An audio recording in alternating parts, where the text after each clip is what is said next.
open borders, shameful abandonment, disregard for human life, the prospect of more mandates and lockdowns, and the list goes on. Now more than ever, we need to stick together. Voting alone is not enough. We must use our dollars to support like-minded companies that fight for our rights and beliefs. Patriot Mobile is America's only Christian conservative wireless provider who shares your values. Last year, we gave more than $500,000 to conservative causes. With your support, we'll give more than $1.5 million this year. It's time to band together and support companies that truly love America and fight for our freedoms. Will you join us?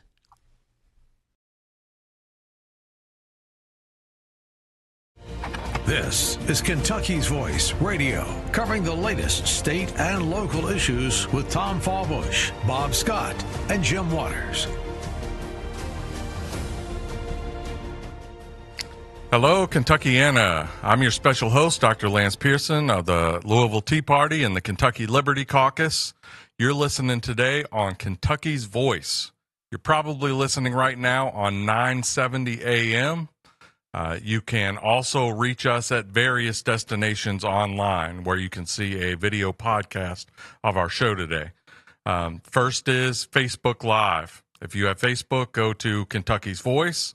There are two, so just search for the Kentucky's Voice that has the most followers, and there's a live stream going on there. You can also go to YouTube to the Kentucky's Voice channel. You'll be able to click on the live button and find our live broadcast, and there will be an archived copy of that whole video there afterward. If you want to watch this show on TV, if you have Spectrum TV, we are on WBNA, which is channel 21 on Spectrum, and our broadcast is usually at 12:30, 4, and 8 p.m., so you have that option of watching that video podcast at any of those times following up. And then we also want to point to our website. Our website is kyvoice.org. That's kyvoice.org. You can go to that website, find links to most of those different options that I just described to you, but there's also a donate button. We are listener supported.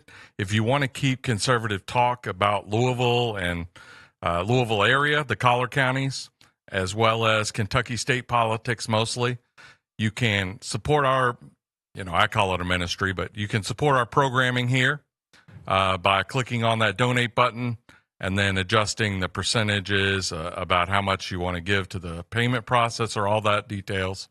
But we would certainly support certainly appreciate your support. Okay, and remember, we are on every day at 11 a.m. to noon during the weekdays, so Monday through Friday, with various hosts, Jim Waters, Andrew Cooper Ryder, Tom Fallbush, and Bob Scott in particular. So we would enjoy your company on your drive-in from work or maybe your lunch hour at work, 11 a.m. to noon.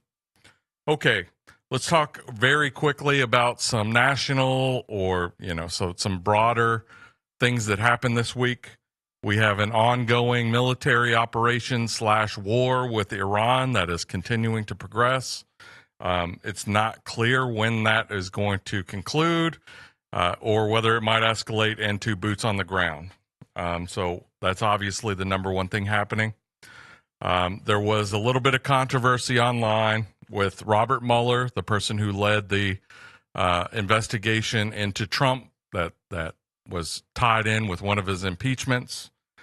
He did pass away, and Trump, I don't know how to describe it. He had a coarse response to being pleased that Robert Mueller had died. Obviously, sympathies to Robert Mueller's family. People didn't vote for Trump for his gentility online. He certainly mean tweets quite often.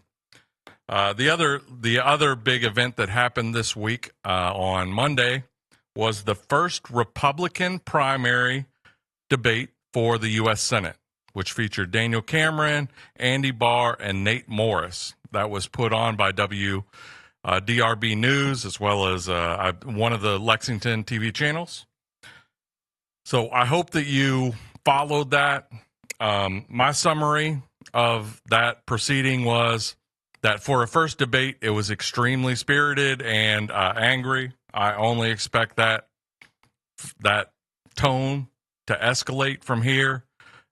We have about 7 weeks until the primary, and I expect that there will be lots of digs among those top three, especially. My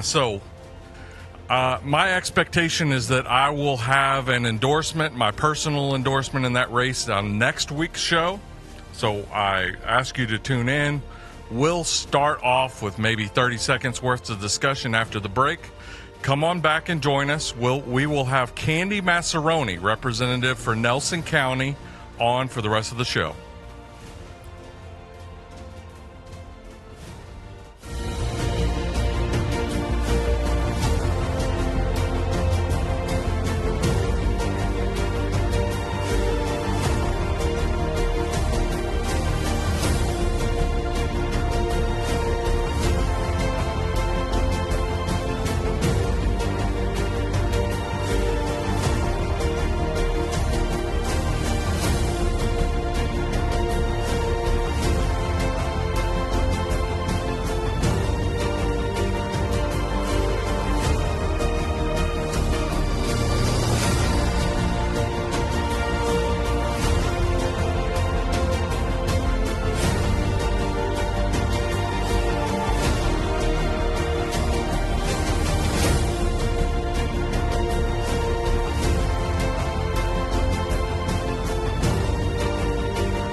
Kentucky's Voice Radio, online at kyvoice.org.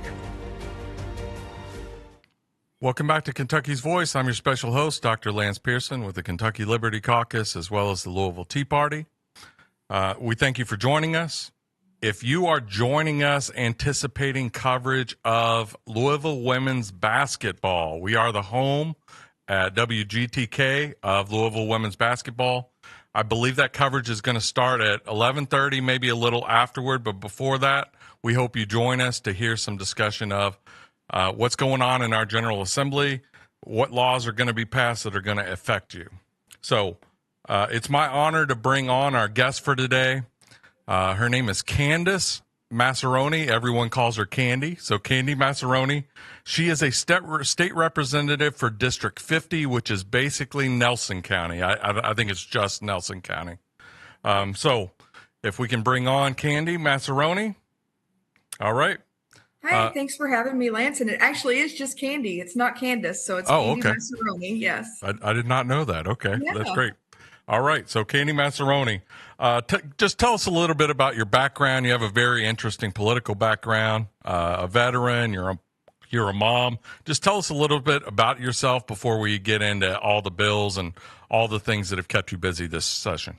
Yeah, so I've really had no aspirations to get into politics before 2020. I came from a military background. My husband and I both are retired Air Force veterans, and after I retired, I was working for the Air Force in recruiting. So I done that for several years. And then 2020 hit and a lot of the mandates were happening and it was insanity to me. So I ended up losing my job and I decided, if I want change, I got to be a part of the change. And that's when I decided to jump into politics. That's right. That's a great story. Now, don't let the name fool you, Candy. She's actually one of the most conservative legislators up there, and I think she's very proud of that designation. We actually saw each other on Friday when you were a partial MC. You introduced several speakers, at least, at the Nelson County Lincoln Day dinner. Who was speaking at that event, and how did you think that went? No, it was a great turnout. I think we had over 140 people, so the turnout was amazing. We had some speaker issues, unfortunately, but from the microphone. But I introduced Daniel Cameron and I introduced Jimmy Higdon, who has been an absolute legend in Kentucky politics, and he's been a mentor to many of us. And this was his last Lincoln dinner as a state senator. And then I also had the privilege of introducing Thomas Massey. Okay. All right. We had most of the candidates there from the U.S. Senate race. Yeah. or at least Representative Michael Ferris wasn't there, but he did have someone there Yeah. speaking on his behalf. So That's right. And so Nate Morris was there. He spoke briefly. Andy Barr as well. And then Ed Gowrine, who's challenging Thomas Massey for that seat. So a lot of great speakers, met a lot of patriots there. And so it was a great event. Thank you for doing your part for that. yeah, it was my pleasure. And like always, Daniel Cameron, he has a special place in my heart. So I was thrilled to introduce him as well. So Yeah. And I know you've endorsed him. yes. So tell me a little bit about like if somebody, and so I usually do at the very end of the show, how do I get in touch with this representative, or how do I give to their campaign? Let's do that right up front. If we want to have someone give to your campaign or reach out and find out more about your platform and the things that you stand for, where do they go to do that? Yeah, so it's candy5050.com is my website. My telephone number is published everywhere. It's kind of I'm probably one of the only reps that publishes their cell phone number, but it's out there. So it's 502-510-1464 is my cell. Okay. And then, Facebook and on X, it's Candy Massaroni on X and Candy Massaroni on Facebook as well. So okay. So, and that's Massaroni, Massaroni. You can go to her website, candy50.com. Okay, let's get into it. Let's start off with last year. I believe this was last year, maybe it was 2 years ago, but you passed a bill called Ian's Law. And so people maybe have already heard, I think it was last week or 2 weeks ago, there was an Ian alert for a child that was missing. Unfortunately, they found that child deceased, but nevertheless, there was an Ian alert. You were actually the person most responsible for getting that, the availability of something called an Ian alert passed. So tell me a little bit about what that is and what was involved in getting that law passed. So we've actually had 3 Ian alerts in Kentucky since it was enacted after last session. 2 of those have not turned out like we wanted, but one of them, what turned out, it was about 2 weeks ago, and they found the child. So what an Ian alert is, it's an alert for any children with disabilities, autism, those types of things. That doesn't meet an Amber Alert, but they're absolutely in danger. Right. So it notifies the people in the local area that there is a child that could be in danger in that area that has a disability of some sort. Right. And so often these kids actually are at higher risk because even when they're found, sometimes they have difficulties communicating. They do. And I did a lot of research when I was doing this bill. Ian's grandmother, Rhonda, had approached me. They lost their son. It's named after a little boy that lost his life in northern Kentucky. He wandered into the Ohio River. So after I started doing some research, and it seems like I think it was 80% of the kids with autism, they tend to be drawn to water. Oh. So usually that's where they end up going. So this is just something that alerts the community immediately to look around bodies of water and sheds or anything to try to get these kids home quickly. So right. Well, it sounds like a great law. It's targeted to a very specific situation, a lost child who has a disability or autism. And so thank you for getting that passed. You actually collaborated a little bit with our current Jefferson County Clerk, David Yates, across the aisle in order to get that. So, which is a little fascinating. Usually Republicans and Democrats are like cats and dogs up there, but you worked well with him on that one. Well, sometimes his bill was moving out of the Senate. Yeah. This is a bill that I definitely wanted to get through. So he allowed me to use his bill as a vehicle to get Ian's alert attached to his, I think it's DeShante alert. Yeah. So he allowed me, and it worked out well. And I appreciate him working with me on that. Yeah, absolutely. Okay. Let me go ahead and talk about another bill that you have filed this time called Landon's Law. Yes. Again, it's another law to try to help with a problem with children. So tell me a little bit about Landon's Law. This is HB 335 if you want to call in to 1-800-372-7181 and tell all the representatives that you want to see this law passed. This is HB 335, Landon's Law. Go ahead. So most of my bills do come from constituents, and this one Mm-hmm. came from Landon McCovern's mother. He was an 8-year-old boy that died in one of our local schools by choking on a bouncy ball. We had paramedics on the scene during the time, and we had a nurse on the scene. They done everything they could. They done the Heimlich remover. They did everything. So what this bill will allow is the anti-choking devices like LifeVac Mm-hmm. to be in the schools. It's not mandating them. It would allow them. It would take the liability from the schools if there was no other choice. After they do the Heimlich remover, they would be able to use this to get the child breathing again. Unfortunately, this bill has had some unusual opposition. Again, last year it got through the House, no problem. And then this year, I expected to get through the House this week. We've got it through committee the first week of session. Okay, good. Hopefully we'll get it. But one of the gentlemen in the Heimlich's family is opposing this legislation, and he's been very active about opposing this legislation. I'm not completely for sure his reasoning. First, it was an FDA approved, but now the device actually got FDA approved as a secondary device last week. So I'm hoping there's less opposition to it, but it's the last resort. So if a child can't breathe, I mean, I would do anything, even if it wasn't FDA approved. The device works. It's saved many lives. And another aspect of this bill, there's a lot of children that can't receive the Heimlich remover. They have medical conditions. They're wheelchair bound. So a lot of the ADA groups have been pushing for this legislation as well. Yeah. So, well, that's kind of wild. It's interesting. You never know in Frankfurt who's going to oppose a piece of legislation. So, yeah.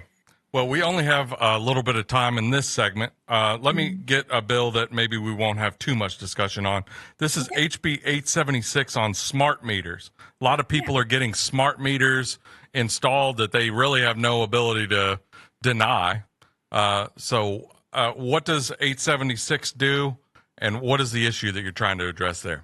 Yeah, so that bill is, again, a constituent. A lot of constituents came to me concerned about the smart meters.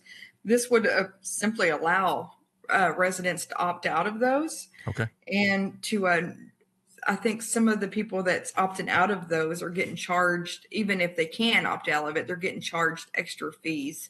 So that would remove the extra fees they get. Okay.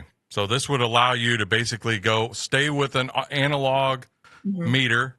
So, and this is the concern I hear from constituents is, if this is all digitized, the government or some other entity, maybe the power company is going to be able to turn off my power because I'm a little bit late on a bill, and I could be stuck with no electricity or no power during the winter months or whatever. So, whereas if it's an analog, maybe I'll just get charged a fee after the storm is over. So this is actually a concern I've heard on the ground quite a bit.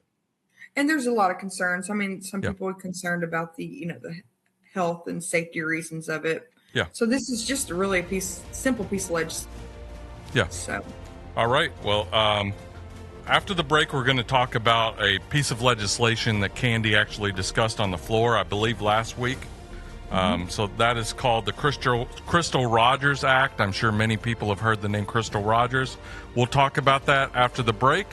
Join us. You're listening to Kentucky's Voice, and get ready to listen to some coverage of Louisville women's basketball.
Now, back to Kentucky's Voice Radio, online at kyvoice.org. Welcome back to Kentucky's Voice. I'm your special host, Dr. Lance Pearson with the Kentucky Liberty Caucus and the Louisville Tea Party. I'm joined today with a special guest, and that is State Representative Candy Massaroni. She represents House District 50, which is Nelson County. Now, the bill that we're going to talk about to begin this segment is one that she actually was able to talk about on the House floor this past week, I believe. It did pass the House. It's moved over to the Senate. So when you call in and support this bill at 1-800-372-7181, you will want to reference either the Crystal Rogers Act or HB 305 that you want to move forward. So the Crystal Rogers Act, I think a lot of our listeners have heard the name Crystal Rogers. They may have even, maybe they watched one of those real crime documentaries that have been on TV over the last, 5 or 6 years talking about the Crystal Rogers case. So why don't you give us some background about Crystal Rogers, who was from Nelson County, and just tell us a little bit about what was her background story, and then we can get into what this legislation would do. So I think it was maybe back in 2015. I don't know the year for sure. It was a while ago, a while back. Crystal disappeared on 4th of July weekend. I do want to stop and say her mother, Sherry Ballard, is probably one of the strongest women I've ever met. After Crystal disappeared, the father, Tommy Ballard, went out looking for Crystal. He ends up getting murdered in a hunting, he was going hunting and he got murdered. But the Crystal Rogers Act is, during all the trials and the investigations, the Houck family that got accused and ultimately sentenced for murder. Mm-hmm. That was her boyfriend. That was the boyfriend. Yep. They found out later, after an FBI search, that the whole family had recorded grand jury testimony, and they had used that the recordings to compare notes with each other. Okay. So what this bill is, and this is really, it could go with many cases. It's to protect the grand jury secrecy. Right. These are life and death situations. If somebody, you're doing an investigation on a drug dealer and somebody leaks who's telling, whatever, exactly. They could be killed. But this bill it was filed for Crystal Rogers just to protect the grand jury testimonies and to be able to charge people. The current law is that they get 1 year if they, from the time that that happened, that they can be convicted. They didn't find these recordings to many years afterwards. So there was nothing that we could do to convict them in recording the testimonies. And it wasn't one. It was the mother, the sister, the mother's boyfriend. It was the Hope family. The brother had recorded these. Okay. And there was absolutely nothing we could do. So just to clarify, so Crystal Rogers disappeared about 10 years ago. Almost right from the start, people suspected that it was her boyfriend, but they couldn't find enough evidence. They also couldn't find corroborating testimony. And so when the police are investigating a crime and it finally reaches the level where the district attorney or the Commonwealth's attorney wants to prosecute the case, the first thing they have to do is get a grand jury indictment. So the prosecutor will go in before a panel of citizens, and they will essentially present the best evidence that they have of the case in order to convince that person that this person should be put on trial for the crime that they're being accused of. Now, usually the defense does not get the same ability to present their case to the extent that they would in a normal trial. So this is heavily slanted towards the prosecutor. But what generally grand jury testimony is generally sealed. So people who are not in the courtroom are not able to find out all of the evidence that got presented to that grand jury because, number one, it's only really one side of the story. And number two, it's basically a lot of evidence that, that may be eventually disproven in court, but it's also the prosecution's case. They're really laying out the whole case. So if people can record that testimony and then broadcast it to the others, then people that are going to be witnesses are basically getting a preview of the case against the person so that they can line up their stories and basically deceive the person and deceive the actual jury in the eventual trial that will determine their guilt or innocence. So currently the law reads that if a person records grand jury testimony, which is generally sealed, and then distributes that, there is a 1-year statute of limitation. So they have 1 year. If within 1 year of evidence coming forward that the person illegally recorded grand jury testimony, they can be prosecuted for that. But if it doesn't come out for multiple years after it, nothing can be done to the person. So your bill extends that to 10 years. Is that right? 10 years? It does. And I suspect that we may have a committee sub next week in the Senate that will increase it to a felony. So there will be no statute of limitations. Yeah. So that's what I suspect the committee sub for the Senate will be, which is even better. You know, I went for 10 years just. So, but if we increase this to a felony, it would be, you know, when they find the evidence, they can prosecute it. So, right. And the goal in all of this is for us to have fair trials. I mean, that's the bottom line. And so we don't want people recording grand jury testimony, taking it to all the other witnesses and getting, working out their story ahead of time so that they can deceive an actual jury. Yeah, and there's actually been cases of, you know, leaks from the grand jury that has led to people getting killed before trials. So there's been several. When I was researching some of the cases in Kentucky, you know, people was accused of things and it gets leaked on who told on them or, you know, who was going to testify against them in trial, and they've ended up missing or killed. So this is just to protect the grand jury's secrecy. Right. And you mentioned Sherry Ballard earlier. This is Crystal Rogers' mother. She has been in support of this legislation as well. Is that right? Yeah, she has. She came and testified during a committee, and I think we may have a committee Thursday to get it through the Senate, and she's coming up there.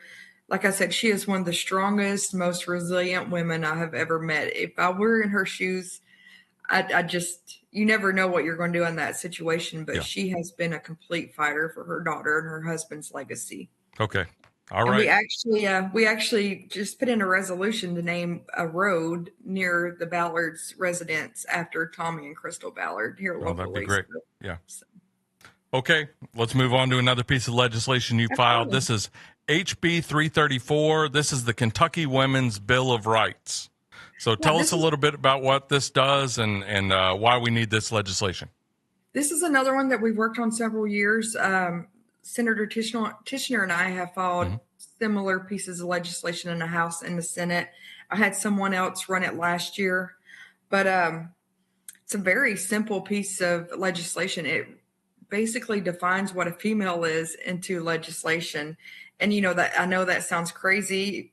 If 10 years ago would have been, you know, what in the world, but we're at a time where we absolutely need just to define what the definition of a woman is, because we don't have a consistent definition. It just causes legal confusion, conflicting policies, and it's costly lawsuits over things that should not happen. Yeah. So that's basically what the bill does. And it says that you need to collect data that the state collects according to biological sex. So So this is one of those bills that it just seems like such common sense. How could this possibly not already be in the law? But it actually does have an impact on a lot of stuff, like who's allowed to use which bathroom, locker rooms, which prison is a person assigned to. And so a man who puts on a dress and says that they're a woman should not be in a women's prison. This would have implications on all of those things. Is that right? It does. And it really protects, you know, local officials, local jailers. You know, if there's a definition in there, okay, you're not a biological woman, so you cannot. But, you know, if there's no definition and somebody's claiming to be a biological woman, most jailers would, you know, still do the right thing. But this protects them, and it gives them, you know, a KRS to say, no, you are not a biological female. So now on the radio, I think some of our listeners are going to break away to listen to Louisville women's basketball. Go Cards. But we're going to continue on with Candy Massaroni after the break. If you go to our YouTube or Facebook channels, you'll be able to see the video and listen to all of that commentary as well. Join us after the break on Kentucky's Voice.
Now, back to Kentucky's Voice Radio, online at kyvoice.org.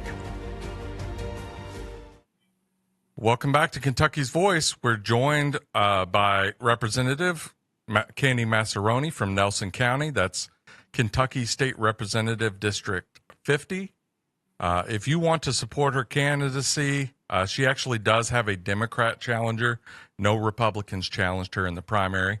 But you can give to her campaign at candy5050.com. So candy50.com.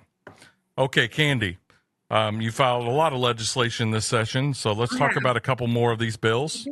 HB 81 is one that you filed for multiple years in a row, maybe 3 or 4, actually. At least 3, I think.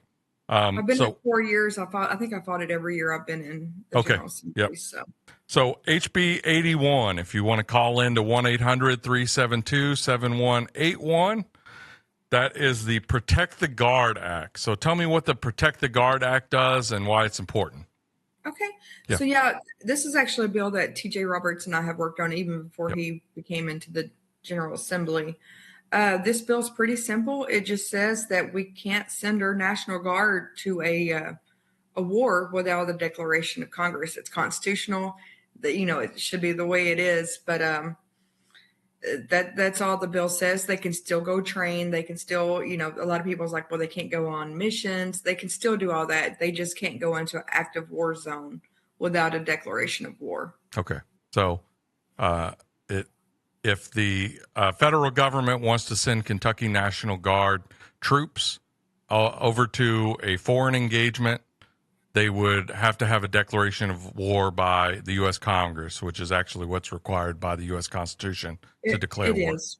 Okay. And, the guards to defend Kentucky, help Kentucky in time of emergencies. And we see more and more of the guards being utilized as active duty. So this is just, puts the distinction in it that, I'm all for, I'm prior military. Like I said, I'm all for military doing what they should do, but absolutely, we shouldn't take advantage of our National Guard and use them as a deploying force every time there's a war without a declaration of war. That's right. Okay. All right. Another piece of legislation that you filed is HB 752. HB 752. This one relates to direct donations for blood deposits. So tell me a little bit about this, like what motivated this and what would this law enact if it were to get passed? Yeah, this is actually another constituent bill. She was wanting to have a procedure done. She couldn't do a direct blood donation. She had to use what was in the blood bank. So all this would allow individuals to do direct blood donations if they choose, especially a family member Right. or So Yeah. I'm not sounding like a conspiracy theorist, but a lot of people, they're concerned about, different vaccines or medications that Yeah. donors could use. And this just, if they choose to use a family member to donate, they can use that. And it's a very simple bill. It's got blown up into a lot of things that it's not, but it's just simply saying that they could have a direct blood donor. Yeah. Well, it seems common sense. If you wanted to get blood donation from a relative rather than just some random person that gave blood on the street, it seems like you should be able to do that. I'm a little surprised this isn't part of the law. Yeah, there is some policies. I think it's like 3 days. It's a lot of hoops and bureaucratic stuff you have to go through if you want to do a direct blood donation. Yeah. And so we're not endorsing that a person getting a vaccine, for example, I imagine that's part of the conspiracies that are out there, that if someone got the COVID vaccine or whatever, their blood donation isn't as good as someone else's. I'm very skeptical that that's the case, but nevertheless. No, and it's just, Yeah, and we don't have to subscribe to those sorts of theories to just say, I want to have my relative who I know, and I know that they're not engaging in high risk activity or anything else, rather than someone checking a box on a form that says they haven't been doing that to give me blood for my surgery that's upcoming.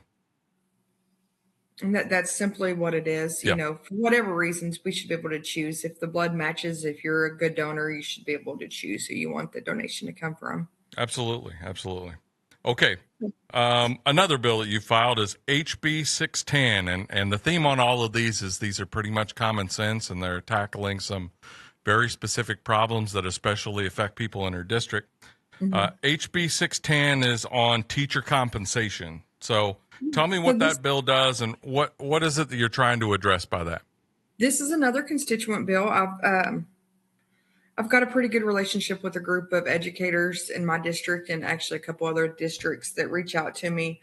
And by the current KRS, they should have 250 minutes of planning time a week.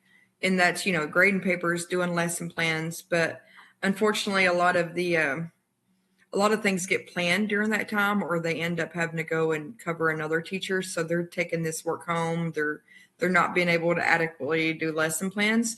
So all this it's kind of an incentive for them to kind of let them have their planning period. If they do not get their planning period, the local school administration, the local school district would have to compensate them for that. Right. Very simple.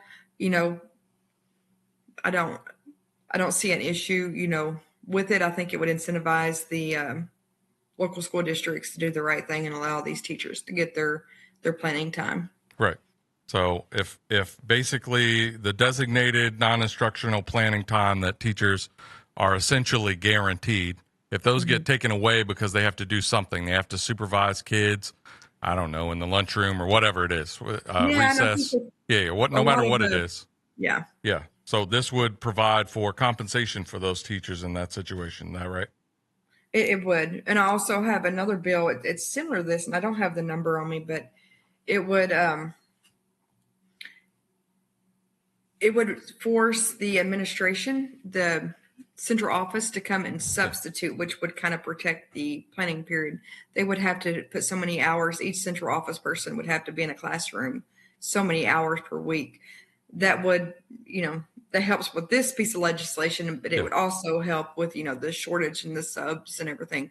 As we know, many of the administration's staff has grown tremendously as the teachers have not grown as much. So this would be another way to help those teachers. Yeah. Okay. All right. We got a couple more pieces of legislation that maybe you want to address. Sure. HB 914 is a Protection of Children Act. What this does is it provides some safeguards for families when they're dealing with child welfare agencies. So I know on the ground I hear a lot about social workers coming out to houses to examine the living conditions for children that are being monitored by Child and Protective Services, for example. So could you just talk a little bit about what absolutely. HB 914 does? Yeah. This is something Representative Josh Calloway and I have worked on. Right. And it would just, it would force the social workers to wear video cameras while they're doing interviews with children or families. And really it's protect both of them. It's to protect the families and it's to protect the social workers.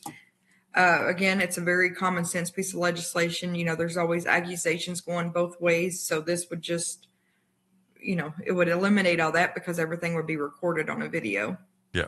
Now I have to admit I haven't read this piece of legislation, but would the idea be that the family is going to have access to this, the video? Who is going to have access to that video that the social worker would have to have on? But basically, them having a body camera on. Before, you know, the courts would be able to take a child away from the family, they would have that video to review. Okay. So it would be for the courts before they take away a child from a family. You know, I think our ultimate goals is to keep children with their families. I know there's many situations where you can't do that, but you know, just taking a person's word and, you know, taking a child away from the family, this would just, again, protect both parties, and it would allow the judge to review from a non-biased standpoint of what the situation really is from the body camera. And I think whenever this is a requirement for police officers, the end result is that the police officers actually prefer it. They want to have those body cameras on because it provides them with video evidence that almost all the time they are doing what they're supposed to be doing. And so they face false accusations all the time. I suspect the same response would happen if we approve this for social workers. Is that how you see it? Oh, absolutely. It will protect both parties, the cabinet and the families. So, okay. All right. I know the cost is, we were looking at the cost. I think to buy the cameras would be a little expensive, but I think the payoff would be tremendous. Yeah. Okay. All right. And then one more bill that I have is HB 848. This is dealing with the processing of deceased persons. So a person in your family dies. Yeah. This would allow the next of kin to have more control on whether or not the person gets an autopsy. Is that it? And what motivated and this? Again, was another constituent bill. I had a local family. Their daughter passed away actually in the Jefferson County area. And they wanted a independent autopsy, and it was denied by the coroner, local coroner. So this would say if a family wants an independent autopsy, they would pay for it out of their own money, but they could definitely have it. So, okay. Again, this is very simple piece of legislation. Yeah. This is one of those things that I'm shocked this isn't the law already. If the family is willing to pay for an autopsy, why would they not be able to get an autopsy to find out why their family member died? I don't get it. Yeah, it's very simple, and I fought it every year. I think the coroners have reached out to me, and I think the association is going to help me move it possibly next year. You know, they want it reworded a little bit, and I'd be happy to work with them. But again, it's a constituent piece of legislation, something that happened to a constituent, and like I said, most of my bills come from my constituents. They bring these issues forward, and we just try to do. You don't know what's broken until they bring it forward. Then you just try to fix it. That's right. Okay. And we could talk about two pieces of legislation that you're co-sponsoring. I believe you filed when we had Josh Calloway on, and you mentioned him that you work with him often. Mm-hmm. One of the pieces of legislation was dealing with Medicaid prescribing psychotropic drugs to children. So can you tell us a little bit about that bill and what motivated it? Yeah, it's just, I think it's a common sense piece of legislation. I just think there should be more safeguards on prescribing some of these drugs to children. And I know Josh probably covered it a lot more. He researched it a lot more, but it's just a very common sense piece of legislation. No children should be on some of these drugs. So the child should be on some of these drugs, and I think they're overused often. I think that's true. Okay, we're coming up to the end of this segment. You're listening to Kentucky's Voice on 970 AM. Please check out our YouTube channel. I'm your special host, Dr. Lance Pearson.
Kentucky's Voice Radio, online at kyvoice.org.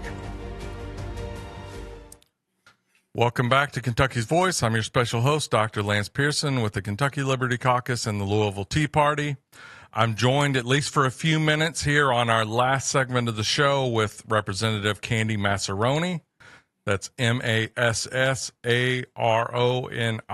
She represents State House District 50, which is Nelson County, Bardstown, that area. And so she's joined us for the last 3 segments, I believe, talking about a slew of legislation that she sponsored this time, some of which has moved, and hopefully we'll get it all the way through. She's filed several of those bills the last couple of years with varying degrees of success. So, Candy, as we wrap up our segments, can you just talk a little bit about what it's like to be in the legislature? I think this is your 4th session now, if I'm correct. Yes. You came from a background as a military veteran, a mom, and so you didn't have a lot of political background before you entered it. So just tell us, if somebody were considering, for example, running for office, they have some issues that they'd like to have addressed, they want to fulfill their civic duty and run for office, what is some of the advice that you would give to them? And what are your impressions as kind of a political outsider who has sometimes bucked the establishment, if I can say that, appropriately, in my opinion? So just talk about your time in the legislature and what your thoughts are on what the experience has been like for you. Yeah, well, first I would say absolutely do nothing unless you have Jesus Christ in it, and you know you're using Him to guide you on what you should do. You should definitely pray about it and just let the Lord lead you where you want to go. It's been an honor. It's been a privilege to work in the legislature and represent my constituents for the last 4 years. The first couple of sessions were a little different. This one actually has been a really good session. Everybody seems to be working together well, and it's just been a different session. It's been really good. But if I encouraged anybody and everybody, I came out of nowhere. I had no political experience. I was, like I said, a military person, and I've learned a lot. I just think everybody should be involved in the process, even if you don't want to be an elected official. We need people out involved in things. We need Christians. We need prayer warriors involved in everything, because that's the only way we can change our culture is if Christians get involved. Well, and I would add in, we need various experiences. Like we have a broad sampling of different careers in the legislature, but I've many times made the point on this show that we only have arguably 2 full-time farmers, for example, in our state legislature. I don't know how many military veterans we have in our legislature, but I would be shocked if it were more than, say, 10 out of the 138. So, I think so. we I need think people it's from various backgrounds so that they can start pushing for different ideas and bring different perspectives to it. Is that the way you see it? Oh, absolutely. And, I'm friends with several of the lawyers up there, and, Yeah. I love them. TJ Roberts, Yeah. Stephen Doan, there's some great lawyers, but, Yep. I agree with you. We need people that's not in that mind frame to look at things differently than, somebody that's came from a legal or political background. So, Yeah. absolutely. And And I'll, again, we need Christians. Christians is what's important. We can't change culture without people that love Jesus and that want to get involved. We can't do anything unless they're there in that space, that's right. shining the light on things that need to be changed. And hopefully those people are less swayed by the attraction to power, that they're doing it for the right reasons, and hopefully they're not as swayed by trying to get kickbacks for donors to their campaigns and all the things that your average listener to this program, I'm sure, hates about politics. Yeah. And one of the things that I'm proud of is when you talk about donors, big donors, political PACs, I don't take political PAC donations. I do, if it's I've got contributions from Rand Paul, I've got contributions from Thomas Massey. That's the only really political PACs that I have taken money from. Yeah. So all of my donors has either been grassroots or, friends, family, or self funded. Yeah. So, Okay. and usually the Liberty candidates don't have a lot of money behind them. And That's right. So as long as you've got some dedicated supporters willing to go out and knock doors and put up signs and be passionate for you. And I have been blessed with a great team of people in my community that support me and a family that supports me. All right. Well, thank you for your service, and thank you for joining us today. That's Candy Massaroni, candy50.com if you want to find out more about her and give to her campaign. Thanks for joining us, Candy. Thank you. All right. To conclude this show, how much time do we have left, producer? Okay. Why don't we run this video that we have of a discussion of one of the more controversial bills this time. This is SB 199, giving immunity to pesticide, herbicide manufacturers. This was testimony in front of the House committee by one of the organization called the Kentucky Medical Freedom Association. So can we run that video? My name is Mary Catherine DeLoder, and I'm speaking as a concerned mother and lifelong citizen of the Commonwealth. I'm also a volunteer with the Kentucky Medical Freedom Coalition. I'm not a lobbyist. I'm not paid to talk to you today. I'm also not a farmer, but like some of you, I grew up on a farm. I was never the one behind the wheel, but I've ridden shotgun a lot of times in a big green tractor or combine. I have family members whose livelihoods are production agriculture in Kentucky right now. Senate Bill 199 is not about labeling reform. It's total immunity shield for pesticide manufacturers who fail to warn users about known health dangers. You're being told this bill is about farmers, but I want to review the actual bill language with you. There's nothing in there about agriculture or farming. The bill begins by saying any pesticide. Pesticide is defined later on page 6, but it's an umbrella term for pretty much anything that kills: fungicide, herbicide, rodenticide, antimicrobials, etc. Section 1 says that this bill applies to any pesticides registered with the Kentucky Department of Agriculture, which is about 14,000 products, or with the EPA under the federal labeling law, FIFRA. And under FIFRA, there are currently around 57,544 registered products. I looked it up in the database just a few days ago. You can look it up too. And this applies to all of those 57,000 products and all new products created in the future. This goes way beyond agriculture. It applies to things that every one of you probably have in your households right now: Lysol, Clorox, any household cleaner that claims to kill germs, flea and tick collars, swimming pool chlorine tablets, wasp spray, weed killer used on playgrounds, mouse poison, DEET-containing mosquito spray, products to kill bugs on the roses in your garden, and it goes on and on. Senate Bill 199 says that if a product has a label approved by the EPA or a label consistent with the most recent human health risk assessment performed under FIFRA, we seem to ignore some of these ors in the bill, which could be decades out of date, you can't hold the manufacturer accountable for failure to warn you when they knew or should have known that the product causes harms not disclosed on the label. You cannot make an informed choice about using a product when you don't have all the facts about that product. This includes products made by numerous foreign companies, like Syngenta, which is owned by the Chinese government.